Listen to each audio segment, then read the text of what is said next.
미국에서 올 들어 파산 신청하는 개인이나 사업체가 20%나 급증한 것으로 나타났습니다. 주 4일 근무가 종업원은 물론 고용주들로부터도 큰 인기를 끌고 있어 대거 확산될 조짐을 보이고 있습니다. 미국인들의 신용 점수가 지역별로 큰 차이를 보이는 가운데 북부는 높고 남부는 낮은 것으로 조사됐습니다. 미 아동 교육 심리학자가 말하는 버릇없는 아이 징후 5가지와 그 훈육법을 알아봤습니다. 조 바이든 미국 대통령과 블라디미르 푸틴 러시아 대통령이 말의 전쟁을 격화시키고 있어 물리적 정면 충돌마저 우려되고 있습니다. 여러분 안녕하십니까? 워싱턴 뉴스 투데이입니다. 미국에서 올 들어 파산 신청하는 개인이나 사업체들이 20%나 급증하고 있어 비상이 걸렸습니다. 올 1월 한 달 동안 파산을 신청한 개인이나 사업체들은 전년에 비해 20%나 대폭 늘어난 것으로 집계됐습니다. 안혜린 기자가 보도합니다. 고물가와 고금리, 저성장 등 3중고에 정부 지원이 종료됐기 때문인 듯 미국에서의 파산 신청이 급증하고 있다고 CBS 뉴스가 21일 보도했습니다. 올해 첫 달인 1월에 파산을 신청한 건수는 3만 1,100여 건으로 지난해 같은 달에 비해 19%나 대폭 늘어났습니다. 챕터 7, 챕터 11, 챕터 13을 모두 합한 파산 신청은 1년 전보다 20% 급증했습니다. 지난해 1년 통계를 보면 채무자가 빚을 탕감받고 회생을 모색할 때 사용하는 챕터 7 파산 신청은 22만 5천여 건을 기록했습니다. 사업체들이 3년 내지 5년에 걸쳐 빚을 분할 상환하는 데 이용하고 있는 챕터 13 파산 신청은 15만 7,100여 건이었습니다. 사업체를 계속 운영하면서 빚이나 회사 조직을 재정비할 수 있는 챕터 11은 4,900건이었습니다. 그러나 2023년 들어 1월부터 파산 신청이 20%나 급등해 올해부터 파산의 파고가 몰아칠 것으로 우려되고 있습니다. CBS 뉴스는 물가 잡기를 위한 연속 금리 인상으로 미국이 고물가, 고금리, 불경기 우려라는 3중고를 겪고 있어 개인들보다는 사업체들이 파산 신청에 내몰리고 있는 것으로 보인다고 분석했습니다. 특히 현재는 팬데믹에 따른 연방 지원금이 주정부와 로컬 정부를 통한 간접 지원까지 모두 종료된 상태이기 때문에 2021년과 2022년도보다 파산 신청이 급증할 것으로 경고되고 있다고 CBS 뉴스는 우려했습니다. 미국민들이 팬데믹 기간 중 3차례에 걸쳐 1인당 3,200달러씩 받은 부양 체크인 800,170억 달러는 연방으로부터 제공받았습니다. 처음에는 주당 600달러, 나중에는 300달러씩 임시직과 자영업자에게도 지급했던 연방실업수당으로 6,780억 달러나 지원받았습니다. 부양자녀 텍스 크레딧으로 930억 달러를 제공받았습니다. 사업체들은 종업원을 해고하지 않는 조건으로 PPP 프로그램을 통해 8,350억 달러나 지원받았습니다. 이러한 팬데믹 지원금이 개인 가구 1조 8천억 달러, 사업체 1조 7천억 달러나 풀렸다가 최근 종료됐기 때문에 고물가 고금리 고통을 남겨 견디기 어려워진 미국민 가구나 사업체들이 파산 신청으로 손을 들고 있는 것으로 분석되고 있습니다. WKTV 뉴스 안혜련입니다. 주 4일 근무가 종업원은 물론 고용주들로부터 동시에 큰 인기를 끌고 있어 앞으로 대거 확산될 것으로 예상되고 있습니다. 시범 프로그램에 참여한 61개사 중에서 거의 대부분인 56개사는 주 4일 근무를 계속 실시하겠다고 대답했으며 종업원들의 대부분은 일과 생활의 균형을 뜻하는 워라밸에 크게 만족하고 있다고 밝혔습니다. 장서율 기자가 보도합니다. 머지않아 미국을 비롯한 지구촌에서 주 5일이 아닌 주 4일 근무로 대거 바뀔 조짐을 보이고 있습니다. 현재까지 가장 큰 규모로 실시된 시범 프로그램에 참여한 61개사의 고용주들과 3,000명의 종업원들을 상대로 조사 연구한 결과 양쪽으로부터 동시에 큰 인기를 끌고 있는 것으로 나타났다고 워싱턴 포스트가 21일 보도했습니다. 보스턴 칼리지와 영국 캠브리지 대학 등이 공동 조사 연구한 결과 주 4일 근무제 시범 프로그램에 참여했던 61개사 중에 거의 대부분인 56개사는 6개월의 시범 기간이 끝난 후에도 주 4일제를 계속 유지할 것으로 밝혔습니다. 56개사 가운데 18개사는 영구적으로 주 4일제 근무를 채택하겠다고 강조했습니다. 나머지는 일단 주 4일 근무제를 유지하거나 시범 실시 기간을 더 연장하겠다고 밝혔습니다. 고용주들에 따르면 주 4일 근무제를 시범 실시한 회사들은 매출이 주 5일 근무제 때와 비슷했으나 4일로 나눈 평균 매출은 35%나 급증했다고 밝혔습니다. 달리 말해 4일만 일하게 했어도 5일 일하던 때와 같은 매출을 기록했기 때문에 효율이 더욱 높아진 것입니다. 반면에 회사 측은 다른 경비를 아낄 수 있게 돼 주 4일 근무제가 더 수익을 늘리고 있는 것으로 계산되고 있습니다. 종업원들은 일주일에 40시간 회사에서 일하다가 32시간으로 단축됐는데 같은 임금을 받는 한 훨씬 이롭다는 반응을 보였다고 워싱턴 포스트는 전했습니다. 종업원들은 주 4일 32시간 근무에도 기존과 같은 임금을 받고 특근이 필요할 때에는 오버타임 수당을 받게 되면 일과 생활의 균형을 맞추는 워라밸에서 훨씬 나아질 것으로 응답했습니다. 주 4일 근무제에 6개월간 참여했던 회사들의 종업원들은 근무 시간 단축으로 수면과 개인 생활이 늘어나 스트레스를 줄일 수 있었으며 자녀나 노부모를 돌보는데 더 시간을 할애해 육체적, 정신적 건강에도 훨씬 이루어졌다고 밝혔습니다. 종업원들의 과반 이상은 시범 실시가 끝난 후에도 과거와 같이 주 5일 근무로 되돌아가기를 원치 않고 있다고 강조했습니다. 이에 따라 미국과 영국 등에서 주 4일제 근무가 큰 바람을 일으키고 있어 지구촌 주요 국가들에서 대거 확산돼 머지않아 주 4일 근무가 대세를 이룰 것으로 예상되고 있습니다. WKTV 뉴스 장서율입니다. 미국에서 크레딧 스코어, 즉 신용 점수가 지역별로 큰 차이를 보이고 있습니다. 워싱턴 수도권과 뉴욕, 중서부를 포함한 북부 지역은 높은 반면에 남부 지역은 유난히 낮은 것으로 조사됐습니다. 안혜린 기자가 보도합니다. 신용사회인 미국에서 막대한 영향을 받고 있는 크레딧 스코어, 신용 점수가 지역별로 큰 격차를 보이고 있어 주목을 끌고 있습니다. 워싱턴 포스트는 연방준비제도와 IMF 등이 2억 3,800만 개의 크레딧 카드 자료를 분석한 결과 크레딧 스코어가 낮은 지역들이 대부분 남부 지역에 몰려있는 것으로 나타났다고 21일 보도했습니다.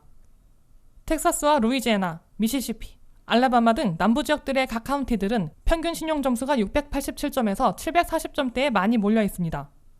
이에 비해 워싱턴 수도권의 신용 점수는 750점에서 775점 사이가 가장 많았습니다. 한인들이 많이 살고 있는 버지니아 페어팩스 카운티와 라우든 카운티, 메릴랜드의 몽고메리와 하워드 카운티 등은 모두 신용 점수가 751점에서 774점 사이로 조사됐습니다. 뉴욕의 나소 카운티, 뉴저지의 버긴 카운티는 수도권보다 낮은 746점에서 751점 사이로 나타났습니다. 한인들이 가장 많이 몰려있는 로스앤젤레스 카운티는 733점에서 740점 사이로 조사됐습니다. 애틀랜타를 포함하는 조지아 풀턴 카운티는 734점에서 740점으로 나타났습니다. 올랜도를 비롯한 플로리다 오렌지 카운티와 텍사스 달라스 카운티는 726점에서 734점으로 북부 지역보다 낮은 것으로 조사됐습니다. 미국에서 크레딧 점수가 낮으면 주택 모기지 등 돈을 빌릴 때 높은 이자율을 적용받아 더 많은 이자를 물게 됩니다.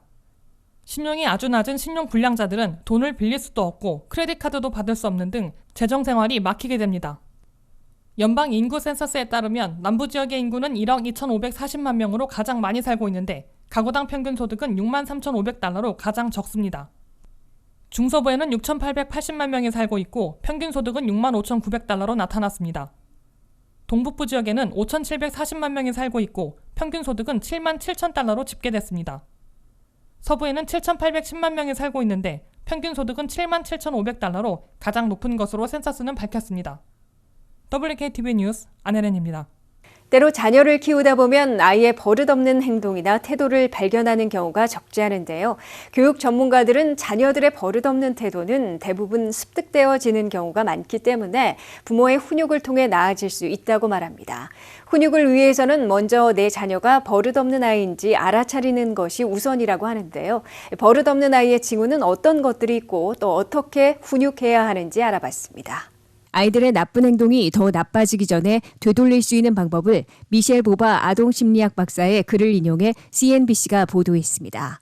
첫 번째 단계는 버릇없는 아이의 징후를 식별하는 것입니다.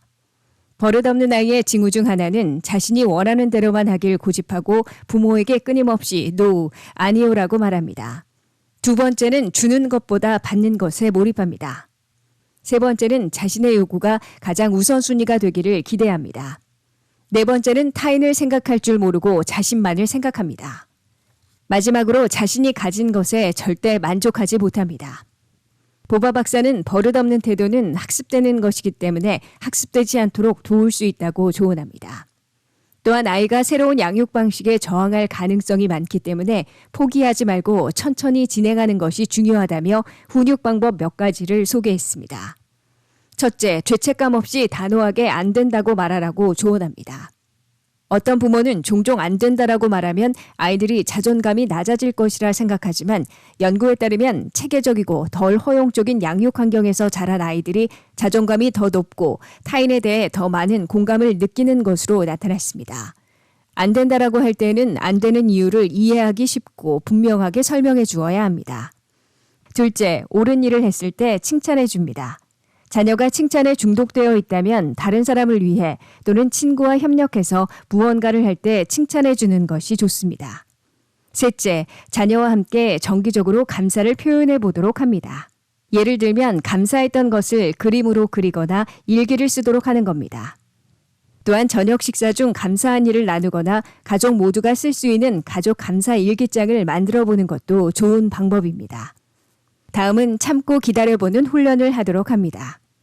때로는 버릇없는 행동을 하거나 무례하게 요구할 때 나중에, 다음에 잠깐만 기다려라고 말하는 것이 필요합니다. 또한 자녀가 사려 깊지 않은 행동을 할 때마다 다른 사람의 감정을 생각해 보도록 합니다. 마지막으로 받는 것이 아니라 주는 것에 집중할 수 있도록 도와줍니다. 자녀가 다른 사람을 위해 무언가를 할 수 있는 기회를 찾아보고 나눔의 기적을 경험할 수 있도록 해봅니다. 받을 때는 한계를 정하고 그것을 지키도록 도와줍니다.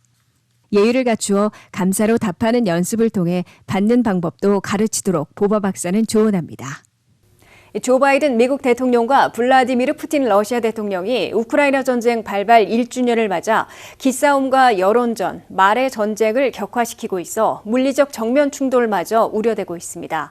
바이든 대통령은 우크라이나를 깜짝 방문한 데 이어 폴란드를 방문한 자리에서 푸틴의 러시아가 반인륜 범죄를 저지르고 있다고 맹비난하고 단호한 대응을 천명했고, 푸틴 대통령은 장기전에 대비하면서 미국과의 전략무기 감축도 중지시키고 맞대응하고 있습니다. 보도에 한면택 기자입니다.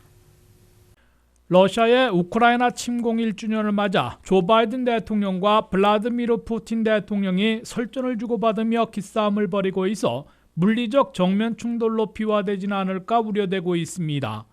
조 바이든 대통령은 우크라이나 수도 키이우를 깜짝 방문한 데 이어 대러시아 최전선의 중심으로 꼽히는 폴란드를 순방한 자리에서 푸틴에게 말폭탄을 투하했습니다.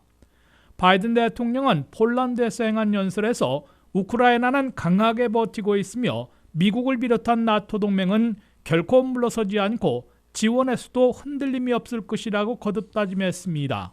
바이든 대통령은 24일이면 1주년을 맞는 우크라이나 침공 이래 푸틴의 러시아는 반인륜 범죄를 저지르고 있다고 성토하고, 러시아는 우크라이나의 기차역, 분만실과 병원, 학교, 고아원 등을 공격해 민간인들을 학살하고 성폭행했으며 어린이들을 납치했다고 맹비난했습니다.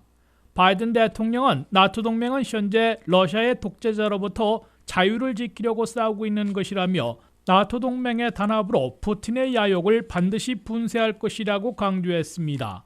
이에 맞서 블라디미르 푸틴 러시아 대통령은 러시아 국민들에게 행한 100분간의 연설에서 서방 국가들이 무기를 제공해 사태를 더욱 악화시키고 있다고 반박하며 우크라이나에서 코스 변경, 즉 조기 철군이나 종전의 조짐 대신에 장기전에 대비하고 있음을 시사했습니다. 푸틴 대통령은 이에 앞서 미국과 2010년 체결한 새 스타트, 즉 전략무기 감축 협정의 이행을 중단한다고 발표했습니다. 러시아는 새 스타트 협정의 탈퇴 파기는 아니지만 나토 동맹국들에게 핵탄두 감시 조사를 불허하게 될 것이라고 밝혔습니다.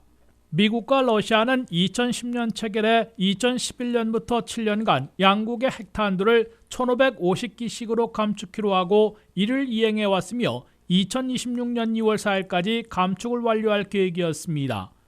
나토 동맹들은 러시아의 전략무기 감축협정 이행 중단과 함께 중국으로부터 첨단무기 지원을 우려하고 있는 것으로 뉴욕타임스는 보도했습니다. 폴란드를 비롯한 옛 동구권 나토 동맹국들은 푸틴이 중국의 시진핑의 지원으로 고성능 첨단 살상무기를 대거 제공받는 사태를 우려하고 있다고 이 신문은 전했습니다. 미국과 독일을 중심으로 나토 동맹국들은 최근 에브람스 탱크 31대와 레오파드2 탱크 28대를 우크라이나에게 제공키로 발표한 데 이어 강력히 요구해온 F-16 전투기까지 곧 지원할 태세를 보여 미국과 러시아가 설전에 그치지 않고 첨단 무기로 정면 충돌에 확전되지는 않을까 우려가 높아지고 있습니다. WKTV 뉴스 한면택입니다. 이상으로 워싱턴 뉴스투데이를 마치겠습니다. 시청해주신 여러분 고맙습니다.